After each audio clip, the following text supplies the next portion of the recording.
श्री स्वामी समर्थ। तर आज मी super soft, super tasty, super healthy एक रेसिपी करणार आहे। काय होतं, बऱ्याच वेळा गोड खाऊन कंटाळा आला की काहीतरी खमंग आणि चटपटीत खावंसं वाटतं। तर आज मी मस्त चटपटीत आणि चमचमीत सोयावडीपासून एक छान अशी रेसिपी करणार आहे। तर सगळ्यात अगोदर एका भांड्यामध्ये पाणी घेऊन ते गॅसवरती ठेवायचं। त्याच्यामध्ये मी 2 कप सोयावडी टाकून त्याला एक उकळी काढून घेणार आहे, म्हणजे सोयावडी ही पटकन सॉफ्ट होते। नंतर थोडंसं कोमट झालं की या सोयावडीतलं सगळं पाणी काढून घ्यायचं आणि त्याला मिक्सरवरती फिरवून घ्यायचं। तर ही वडी मी 2 बॅचमध्ये मिक्सरवरती फिरवून घेणार आहे। इथे तुम्ही छोटी मोठी वडी घेतली तरीसुद्धा त्याचे कबाब छानच होतात। तर आता हे फिरवून घेतलेलं सोयावडीचं मिश्रण एका भांड्यामध्ये काढून घ्यायचं। नंतर इथे मी एक चॉपर घेतले, त्याच्यामध्ये एक कांदा घेतलेला आहे। नंतर 2 हिरव्या मिरच्या घ्यायच्या। तर मिरचीचं प्रमाण तुम्हाला कितपत तिखट आवडतं त्या हिशोबाने तुम्ही याच्यामध्ये मिरची वापरू शकता। एक 7-8 पाकळ्या लसूण, थोडंसं आलं घालायचं, याला छान असं बारीक करून घ्यायचं। नंतर एक कांदा, मिरची, आलं लसणाचं जे बारीक करून घेतलेलं वाटण होतं ते आता या सोया मिश्रणामध्ये टाकून घ्यायचं। नंतर आता मसाले टाकूयात। मसाल्यामध्ये थोडीशी हळद घातलेली आहे, अर्धा चमचा लाल तिखट, 1 चमचा धन्याची पावडर, अर्धा चमचा जिरं घातलेलं आहे, चवीपुरतं 1 चमचा मीठ घालायचं, एक बटाटा उकडून त्याला स्मॅश करून याच्यामध्ये टाकलेला आहे आणि अगोदर मी एक छोटा कप बेसन घातलेला आहे। तर सोयावडीला स्वतःची अशी टेस्ट नसते, म्हणून मसाले थोडेसे जास्त वापरायचे, म्हणजे याची चव आणखी जास्त छान लागते।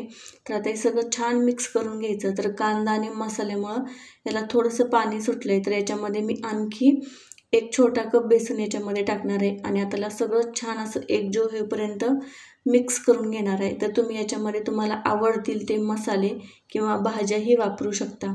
तर आता हे छान मिक्स झाले, तोपर्यंत मी गॅसवरती एक फ्राय पॅन ठेवलेलं आहे, त्याच्यामध्ये 1 पळीभर तेल घालायचं। तेल छान गरम होत आहे तोपर्यंत आपण याच्या छान असे कबाब बनवून घेऊया। तर तुम्हाला इथं त्रिकोण, चौकोन हव्या त्या शेपमध्ये तुम्ही याचे कबाब बनवू शकता। हे कबाब बनवून ठेवायचे नाहीत, बनवायचे आणि पटकन तेलामध्ये शालो फ्राय करण्यासाठी ठेवून द्यायचे। तर आता एक मस्त आपण बनवून फ्राय करून घेणार आहे। तर कमीत कमी तेल वापरून खूप जास्त छान टेस्टी ही रेसिपी बनवून तयार होते। तर हे कबाब आपण जेव्हा शालो फ्राय करतो तेव्हा पटकन पलटायचे नाही, 2 ते 3 मिनिटानंतर छान आता पलटून घ्यायचे। तर तुम्ही बघू शकता याला रंग किती सुंदर आलेला आहे, मस्त हे ब्राऊन रंगावरती शालो फ्राय झालेले आहेत। तर आता या सगळ्याला 2 ते 3 मिनिटं तरी मी छान असंच गोल्डन ब्राऊन होईपर्यंत छान शालो फ्राय करून घेणार आहे। तर खूप छान ही टेस्टी रेसिपी बनवून तयार होते। वरतून एकदम कुरकुरीत आणि आतून एकदम असे सॉफ्ट हे कबाब बनवून तयार होतात। करायला एकदम सोपी रेसिपी आहे आणि हे कबाब प्रोटीन आणि फायबरनं भरपूर आहेत आणि याची टेस्ट खूप जास्त छान लागते। एकदा नक्कीच ही रेसिपी ट्राय करा। तर आपले मस्त हे कबाब बनवून तयार झालेले आहेत। गोल्डन ब्राऊन रंगावरती मस्त याला शालो फ्राय करून घेतलेला आहे। चहासोबत किंवा सॉससोबत एकदम टेस्टी हे कबाब लागतात। एकदा नक्कीच याची रेसिपी ट्राय करा। तर कशी वाटली रेसिपी नक्कीच मला कमेंटमध्ये सांगा।